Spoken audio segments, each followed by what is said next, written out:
അവർക്ക് വേണ്ടത് ചെയ്തു കൊടുക്കലു നിന്റെ കടമയാണെന്ന് നബി മുഹമ്മദ് മുസ്തഫ സല്ലല്ലാഹു അലൈഹി വസല്ലമ തങ്ങൾ പറയുന്നു. ഒരു ഭർത്താവിന് തന്റെ ഭാര്യയോടുള്ള ഒന്നാമത്തെ കടമ എന്തെന്നറിയുമോ? നിങ്ങളെ റസൂലുള്ളാഹി പറയുകയാണ്, ഒരു ഭർത്താവിന് തന്റെ ഭാര്യയോടുള്ള ഒന്നാമത്തെ കടമ എന്തെന്നറിയുമോ? നീ കഴിക്കുന്ന ഭക്ഷണം നിന്റെ ഭാര്യയെയും കഴിപ്പിക്കണമെന്ന് നബി മുഹമ്മദ് മുസ്തഫ സല്ലല്ലാഹു അലൈഹി വസല്ലമ തങ്ങൾ പറയുന്നു. നീ കഴിക്കുന്ന ഭക്ഷണം നിന്റെ ഭാര്യയ്ക്കും കൊടുക്കട് എന്ന് അല്ലാഹുവിന്റെ പ്രവാചകൻ അവിടെന്ന് പറയുമ്പോ, പടച്ചവനെ ഒരു വീടിന്റെ അകത്ത് ജീവിക്കാൻ തുടങ്ങി 8 കൊല്ലങ്ങളായി. എത്ര പേരാ പടച്ചവന് ഒരുമിച്ചിരുന്ന ഭക്ഷണം കഴിക്കുന്നത് ഓർമ്മയുണ്ടോ വാപ്പാ? നീയും നിന്റെ ഭാര്യയും കൂടെ ഒരുമിച്ചിരുന്ന് ഭക്ഷണം കഴിച്ച ദിവസം നിനക്ക് ഓർമ്മയുണ്ടോ? അല്ലാഹുവിന്റെ റസൂല് പറയുകയാ, അല്ലാഹുവിന്റെ റസൂല് പറയുകയാ, പടന്നയിലെ ഏറ്റവും മനോഹരമായ വീട് ഏതെന്നറിയുമോ? അല്ലാഹുവിന്റെ റഹ്മത്ത് പെയ്തിറങ്ങുന്ന, അല്ലാഹുവിന്റെ കാരുണ്യം ഇറങ്ങുന്ന, ഏറ്റവും കൂടുതൽ ബർക്കത്തുള്ള പടന്നയിലെ വീട് ഏതെന്നറിയുമോ? ചെറുപ്പക്കാരാ, ഏത് വീട്ടിലാണോ ഭാര്യയും ഭർത്താവും ഒരുമിച്ചിരുന്ന് ഭക്ഷണം കഴിക്കുന്നത്? ഈ പടന്നയിലെ ഏതെങ്കിലും ഒരു വീട്ടില് ഒരു ഭർത്താവും ഭാര്യയും ഒരു പാത്രത്തിന്റെ അകത്ത് ഒരുമിച്ചിരുന്ന് ഭക്ഷണം കഴിക്കുന്നുണ്ടോ?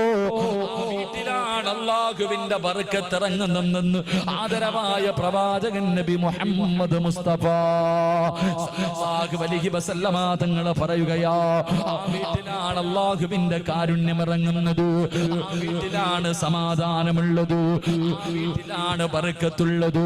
പ്രവാചകൻ അവിടുന്ന് പറഞ്ഞു തരുമ്പോ, രാവിലെ മുതൽ വൈകുന്നേരം വരെ വീടിന്റെ അകത്ത് കിടന്ന് യന്ത്രങ്ങളെ പോലെ കിടന്ന് കഷ്ടപ്പെടുകയാ. അവസാന വൈകുന്നേര സമയമായി, മഗ്‌രിബ് കഴിഞ്ഞ് ഇശാഇന്റെ സമയമായി. വീട്ടുകാർ മുഴുവനും ഭക്ഷണം കഴിക്കാനിരിക്കുകയാണ്. നിന്റെ പ്രിയപ്പെട്ടവൾ സർവ്വതും വിളമ്പി വെക്കുകയാണ്. മോളെ, നീ കഴിക്കുന്നില്ലോ? എന്റെ ഭർത്താവ് വന്നിട്ട് കഴിക്കാമെന്ന് പറഞ്ഞിട്ട് പടച്ചവനെ ഭാര്യ നിന്നെ കാത്തിരിക്കുകയാണ്. വീട്ടുകാർ മുഴുവനും ഭക്ഷണം കഴിച്ചിട്ട് കിടന്നുറക്കമായി.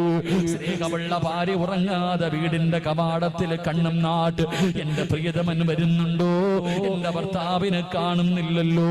ടെൻഷനോടെ സമാധാനമില്ലാതെ വീടിന്റെ മുന്നിൽ കാത്തിരിക്കുകയാ. അവസാനം പടച്ചവനെ നീ നിന്റെ വീട്ടിലേക്ക് കടന്നു ചെന്നു. അവിടെന്ന് സലാം പറഞ്ഞു. ഭാര്യ വീടിന്റെ കവാടം തുറന്നു സലാം അടക്കുകയാ. അവിടെ നിക്കാ ഭക്ഷണം എടുക്കട്ടെ. ആ സമയത്ത് ചില ഭർത്താക്കന്മാര് പറയും, പെണ്ണ് എനിക്കൊന്ന് ഭക്ഷണം വേണ്ട, ഞാൻ എന്റെ കൂട്ടുകാരുടെ കൂടെ ഹോട്ടലിൽ പോയി വയറ് നിറച്ച് കടിച്ചിട്ടുണ്ട്. അല്ലാഹുവേ, നീ വേണമെങ്കിൽ കടിച്ചോ എന്ന് കാത്തിരുന്ന ഭാര്യയോട് പറഞ്ഞിട്ട് കിടപ്പറയിലേക്ക് കടന്നു പോകുന്ന ചെറുപ്പക്കാരാ, നിന്റെ ഭാര്യയുടെ മനസ്സെന്തേടാ ചിന്തിച്ചു നോക്കാത്തത്? ആ പാവം കടിച്ചാൽ ഇറങ്ങുവോ? ഭാര്യക്ക് കഴിക്കാൻ, എന്റെ ഭാര്യക്ക് ഭക്ഷണം കഴിക്കാൻ തോന്നുവോ?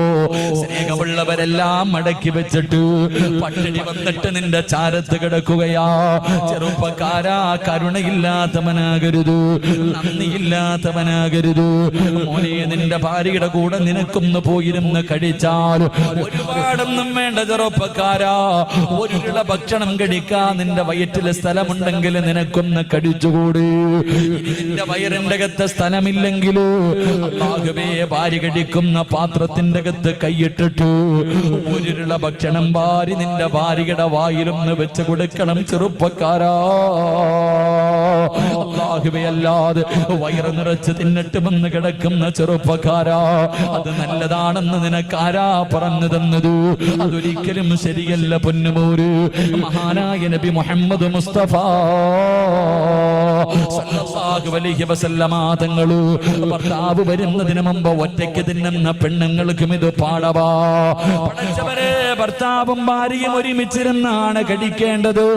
ഭാര്യയ്ക്ക് കൊടുക്കാതെ ഒറ്റയ്ക്ക് തിന്നുന്ന ഭർത്താക്കന്മാരോട് അല്ലാഹുവിന്റെ പ്രവാചകൻ ഒരു ദിവസമുണ്ടല്ലോ, വിശന്ന വയറോടെ വീട്ടിലേക്ക് കടന്നു വരികയാ.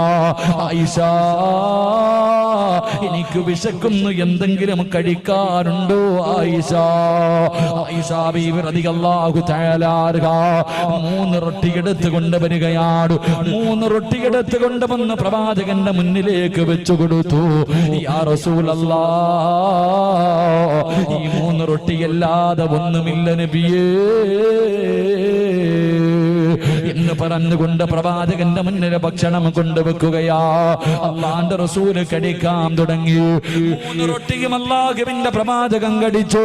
3 റൊട്ടിയും അല്ലാഹുവിന്റെ റസൂല് ഒറ്റയ്ക്കങ്ങ് കഴിക്കുകയാണ്. ഭക്ഷണം കടിച്ചു കഴിഞ്ഞപ്പോ പ്രവാചകൻ ഇരുന്ന് കരയുകയാ.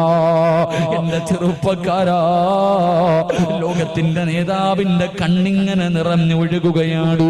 പ്രവാചകന് കരയുന്നത് കണ്ടപ്പോ ആയിഷ ബീബി റളിയല്ലാഹു തആല അൻഹ അവിടുന്ന് ചോദിച്ചു, നബിയേ യാ റസൂലല്ലാഹ്, എന്തിനാ നബിയേ കരയുന്നത്? ആയിഷ, നിനക്ക് തരാതെ ഞാൻ തിന്നല്ലോ ആയിഷ. ഇന്ന് നിന്നെ ഞാൻ പട്ടിണി കിട്ടല്ലോ, നിനക്ക് തരാതെ ഞാൻ കഴിച്ചു പോയല്ലോ. അറിയാതെ കഴിച്ചു പോയതാ റസൂലുള്ളാഹി, അറിയാതെ കഴിച്ചു പോയതോ. പടച്ചവനെ, പ്രവാചകനോട് കരയുന്ന ഭർത്താവിനോട് ആയിഷ ബീബി റളിയല്ലാഹു തആല അൻഹ പറയുകയാ, നബിയേ അങ്ങ് കഴിക്കുന്നത് കണ്ടപ്പോഴേ എന്റെ വയറ് നിറഞ്ഞു പോയി നബിയേ. അല്ലാഹുവിന്റെ പ്രവാചകൻ അവിടുന്ന് ചോദിച്ചു, ആയിഷ നിനക്കെന്താണ് വേണ്ടത്? നിനക്കെന്താണ് വേണ്ടത്? എന്തു വേണമെങ്കിലും ചോദിച്ചോ ആയിഷ. നബിയേ, എനിക്ക് സ്വർഗത്തിലെ നിങ്ങളുടെ ഭാര്യയാകണം നബിയേ. അവിടെന്ന് പറഞ്ഞു കൊടുക്കുമ്പോ ഒറ്റയ്ക്ക് തിന്നുന്ന ഭർത്താക്കന്മാർക്ക് പഠിക്കാനാ. അല്ലാഹുവിന്റെ പ്രവാചകന് ഒറ്റയ്ക്ക് ഭക്ഷണം കടിച്ച പ്രവാചകന്, ഒരു നേരം തന്റെ ഭാര്യക്ക് കൊടുക്കാതെ കടിച്ച പ്രവാചകന്, ആയിഷ എന്ന തന്റെ പ്രിയപ്പെട്ട ഭാര്യയുണ്ടല്ലോ, ആ ഭാര്യയുടെ കയ്യിൽ പിടിക്കുകയാണ്. ആ ഭാര്യയുടെ കയ്യിൽ പിടിക്കുകയാണ്. എന്നിട്ട് അല്ലാഹുവിന്റെ റസൂല് ചോദിച്ചു, ആയിഷ എനിക്ക് പൊരുത്തപ്പെട്ട് തരുവോ ആയിഷ? ഒരു നേരം തന്റെ ഭാര്യക്ക് കൊടുക്കാതെ ഒറ്റയ്ക്ക് കടിച്ചു പോയതിന്റെ പേരിൽ അല്ലാഹുവിന്റെ പ്രവാചകൻ തന്റെ ഭാര്യയോട് പൊരുത്തം ചോദിച്ചെന്ന് ചരിത്രം പറയുമ്പോ, ചെറുപ്പക്കാരാ,